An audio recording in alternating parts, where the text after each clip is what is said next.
What's going on, guys? Satsuki the Savage here, and today is going to be the second video of this Hunter x Hunter recap series, of course, concerning the Dark Continent. And by the time I actually upload this video, we're going to be a couple of days away for the return of the manga. Now, this video may actually be a lot longer than I anticipated, all right? I thought this video might be the easiest when I first started making it, but then thinking about it, going through the 14 princes and all their bodyguards, plus going into some backstory, this video might be a lot longer than I initially thought. But I got my porn star shirt on and, you know, I'm ready. So let's get into it. Now, before I talk about the 14 princes, let's lay down some groundwork so we know how the whole succession war is supposed to be. This is a succession war, so as the name implies, this is basically a free-for-all between the 14 princes. They're supposed to kill each other, and the last man standing will become the next king of Kakin. Now, in the succession war, gender plays no role, so all of King Natsubi's children are referred to as princes, whether male or female. All princes go through the seed urn ceremony, where the princes offer their blood and in return gain a nin beast or a guardian spirit beast. Now, even though these nin beasts are called guardian spirit beasts, they're more like parasites because first, they feed off the aura of their respective princes, and sometimes they don't even prioritize the life of their princes they're supposed to protect. The nin beasts follow two rules. First, the nin beasts can't directly attack each other, so the second prince's nin beast can't attack the sixth prince's nin beast, and the nin beast cannot directly attack a prince that's protected by another nin beast. So using the example again, the second prince's nin beast can't attack the sixth prince themselves. These nin beasts are also influenced by their hostess personality as well as their emotion. Now, even though this is a free-for-all where all 14 princes are supposed to be killing each other, there are some rules because you can't just go out willy-nilly and kill another prince, all right? You have to be discreet because one of the rules states that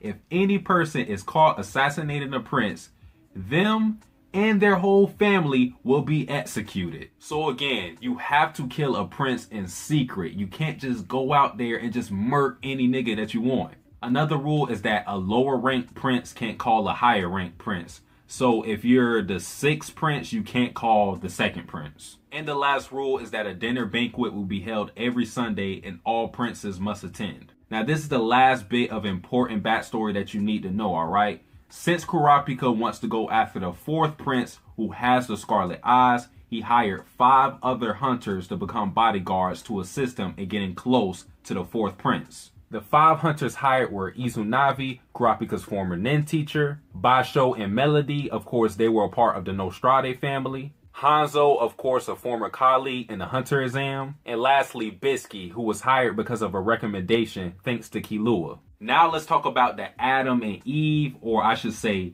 Eves, of this whole succession war. We have the current king of Kakin who has 14 children with 8 different wives, all right? So if you can do the math on that, you can tell that, oh, he must have multiple children with different wives. King Natsubi also has illegitimate children, but we're not going to get into that, at least not with this video. First Queen Unma, mother of the first prince and the fourth prince. Second Queen Duazul, mother of the second prince, the fifth prince, the seventh prince, and the ninth prince. So King Natsubi had 4 children with this one queen. So whatever Queen Duazul was doing in the bedroom, she was doing it right. We have third Queen Tang Zhao Li, who's mother of the third prince. We have fourth Queen Katrono, who's mother of the sixth prince. We have 5th Queen Swinko. Yes, that's her name. That's her name, I think. And she is mother of the 8th prince. We have 6th Queen Seiko, who's mother of the 10th and 11th prince. We have 7th Queen Savanti, who's mother of the 12th and 13th prince. And lastly, we have 8th Queen Oito, who's mother of the 14th prince. Now, there's only one real reason why the queens are important, and that's because they have spies among the other princes, all right?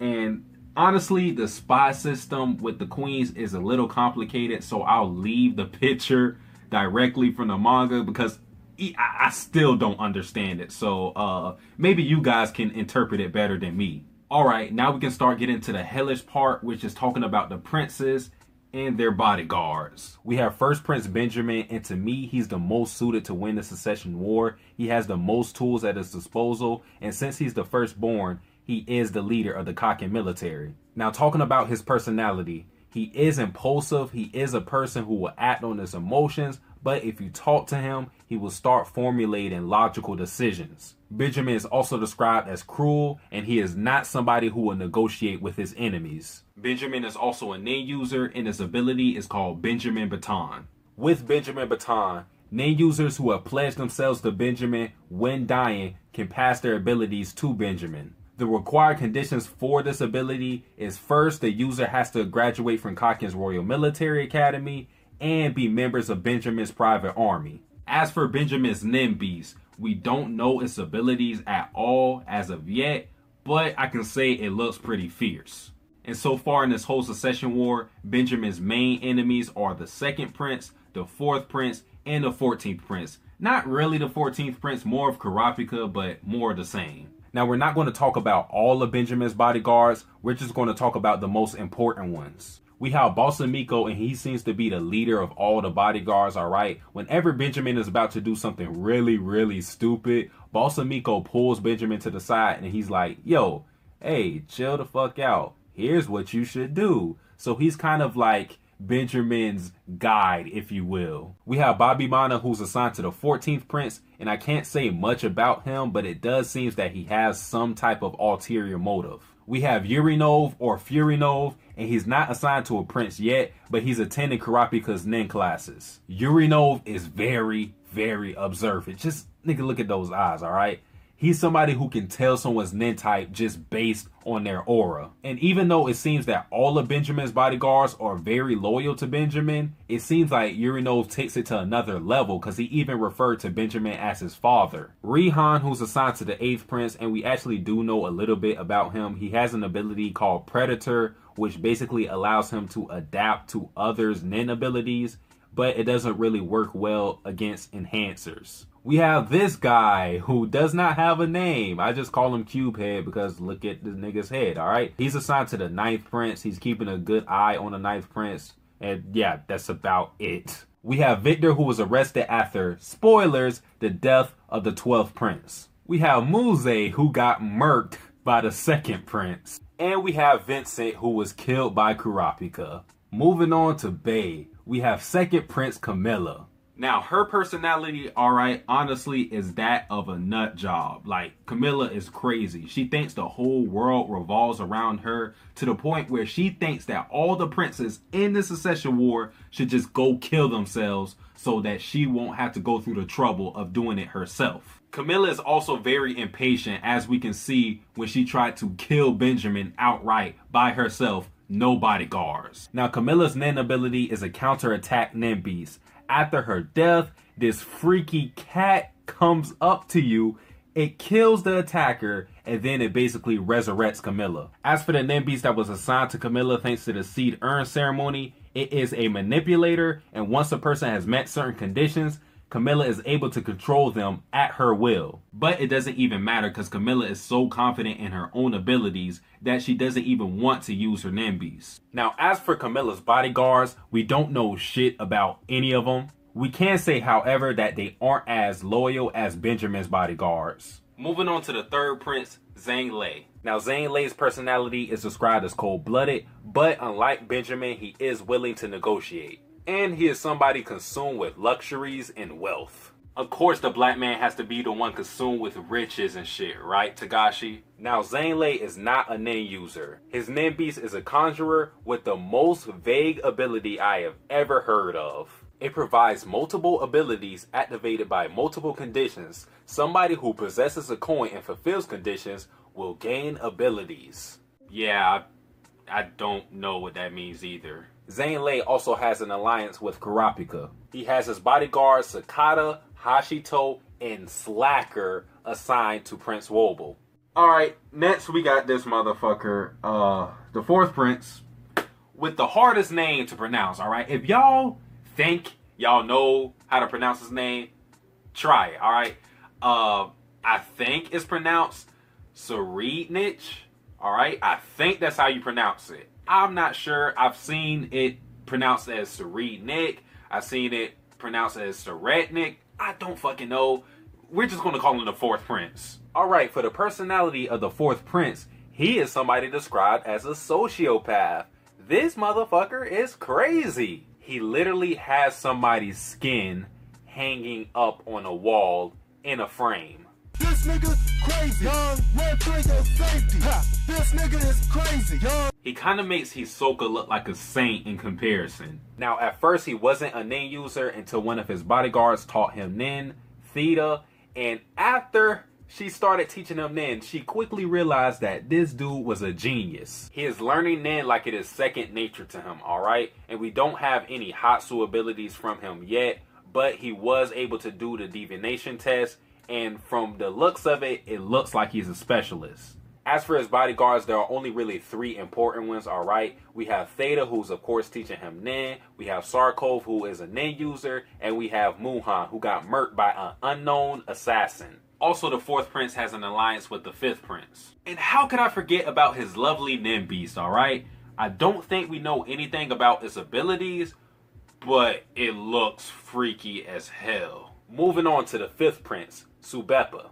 It hasn't been confirmed if Subepa is a nin user or not, but I'm going to probably say that she isn't one. Her bodyguards aren't really important. She does have Maynard, I think that's how you say his name, who's attending Kurapika's nin classes. As for a nin beast, it is a transmuter that provides a variety of drugs within its body. And it needs a research partner for activation, whatever that means. Subepa also has an alliance with the fourth prince and Kurapika. Moving on to the sixth prince, Tyson. Yeah, Tyson. Sounds masculine, but she's a female. Now, for the personality of Tyson, alright? She is a nut job, but unlike Camilla, she isn't really dangerous. She's just a nut job because she's like writing Bibles of her own teachings. So she's crazy, but in her own respect. So far, it seems like she doesn't even give a damn about the Secession War. It seems like she's just doing whatever she wants. And the only important bodyguard that she has so far is Izunavi.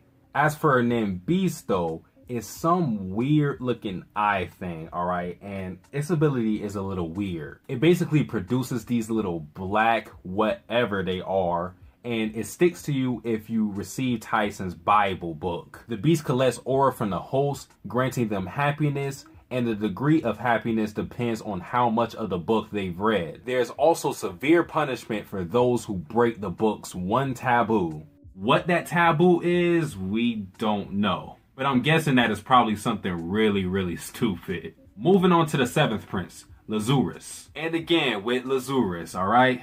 Togashi plans to just drag the black man's name down because this dude, I'm assuming he's black. I don't know, but just based on his hair, just his appearance, I think he's black, all right? This dude is smoking weed, basically, all right? He said it was clean leaves, but nigga, no, that's weed he's smoking. But at least Basho was just smoking it with him. They were literally just sitting down, chilling, smoking, talking about how they could make these clean leaves for medical uses. And reading in between the lines, it seems like Togashi is trying to tell us that we need to legalize that shit.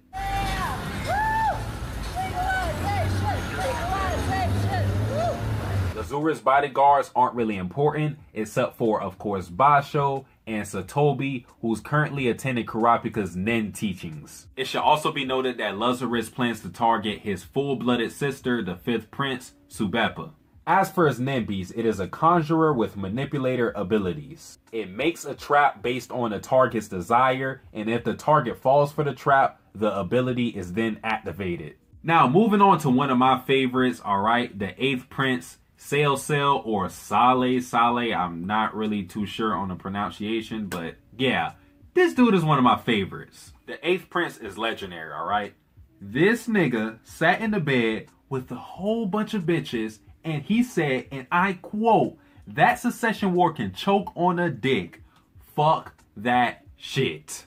Again, in a room full of bitches. Now, his bodyguards aren't really important at all, except for this one. I'm sorry, y'all. Except for this one bodyguard. I don't know why he looks so mean. I don't even know if he's the one attending Kurapika's nin class. But I'm just looking at this dude's face right now, and he looks like he's very determined. Mushasho.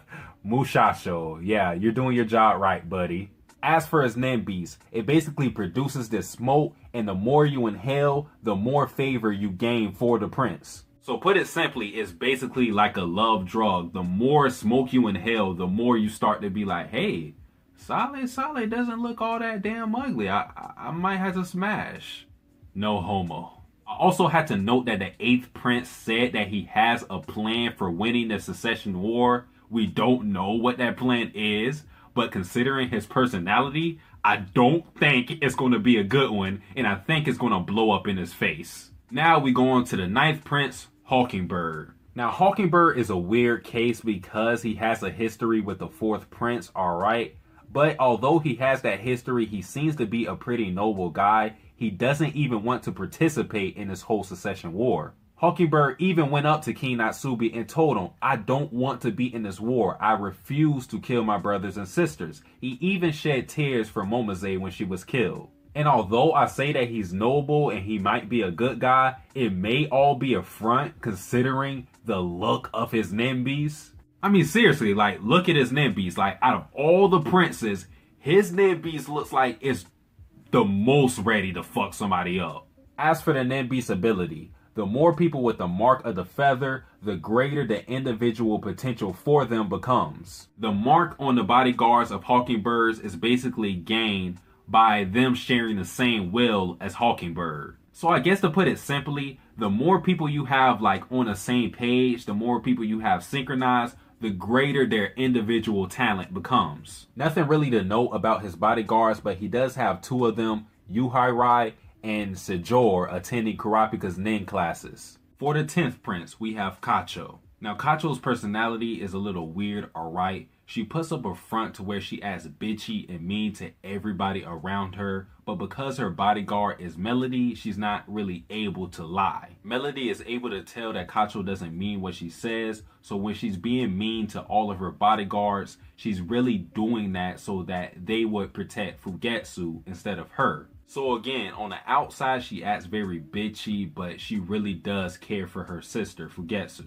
Of course, with her bodyguards, the only one that's notable is Melody, and this other guy, Kine, or Kini, I don't really know how to say his name, and the only reason why he's important because he's a fellow hunter. Cacho also has 2 maids that hate her, and one of them actually got arrested on suspicion of being a possible assassin. And we don't know anything about Cacho's nin beast. We still have not seen it yet. Now Cacho's actually very smart. She realizes that she's kind of outmatched in the succession war, so rather than fight, she's trying to escape the succession war altogether. Of course, with the help of Melody. Moving on to 11th prince, Fugetsu. Now, I can't say much about Fugetsu's personality, but I can say that she shares the same love for her sister, Cacho. I guess you can say she's not as emotionally strong as her sister, Cacho, so she's really not built for the succession war at all. As for her bodyguards and maids, none of them are really notable. Now, technically, we haven't seen Fugetsu's nin beast either, but we can kind of speculate it's this weird door thing that lets her teleport to wherever she wants. And if it is her nin beast, we don't know any of his conditions yet. Now going to 12th Prince, Momose. Now, Momose is dead, so I can't say much about her personality. I guess you could say she seemed like a nice gal. She lived a short life because she really did. She didn't get any dialogue. It was like, hey, here's Momose. Hey, she's dead. But that's the life of being a Togashi written character. However, she does have some notable bodyguards. Too bad her mother, Queen Savante, took most of Momose's bodyguards and gave it to her other son. Pretty much Momose's mother doesn't even like Momose, she just cares about her son. So when she took all of Momose's bodyguards, at least the ones that actually were supposed to protect her, Momose got killed. Now all of the guys that might have had a hand in it got arrested, but the person who actually did it was killed by Hanzo. The killer's name is Tough D, and he got what he deserved. As for Momose's nin beast, it was this weird rodent, and it would go up to people and ask them, you got a minute or are you free? And if you did not answer, it would keep pestering you and it would keep asking and keep asking. And once you finally answer, then its ability activates. The only reason why I'm talking about Momose's Nimbies even after her death is because it played a huge role in the death of many of the 14th Prince's bodyguards. Now going on to the 13th Prince, Mario.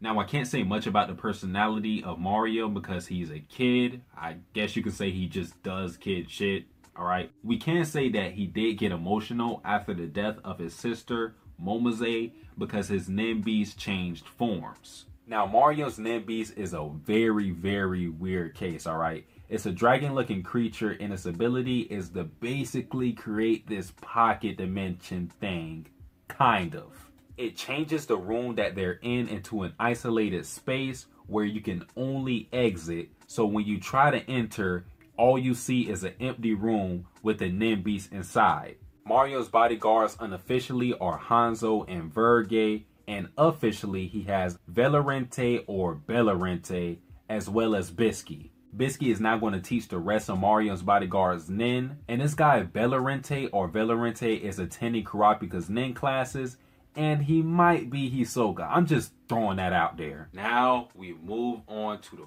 14th Prince, Prince Wobble. Now, obviously, Prince Wobble is a damn baby, and since she can't really form her own opinions, it's up to Queen Obito to make the decisions. And due to various events, most of Prince Wobble's bodyguards are killed, whether it was from Momose's Nimbies or whether it was from Benjamin's bodyguards.